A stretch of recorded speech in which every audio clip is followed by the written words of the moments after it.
គុំតក់ក្រហល់ខ្លាំងពេករឿងរ៉ាវទាំងឡាយកើតឡើងតាមហេតុរបស់វាមិនតម្រូវតាមចិត្តអ្នកបង្ខំទេរៀនអត់ធន់រៀនរង់ចាំរៀនទទួលស្គាល់ការពិតទើបមិនសូវខ្វល់ខ្វាយចិត្តខ្លាំង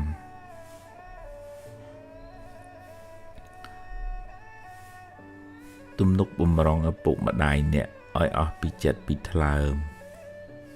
កុំចាំពេលគាត់ស្លាប់បានយំសោកមិនជាប្រយោជន៍ទេ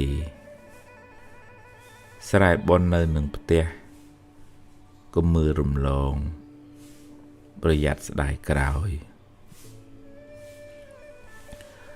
គ្រប់យ៉ាងកើតឡើងមិនមែនជារឿងចៃដន្យទេ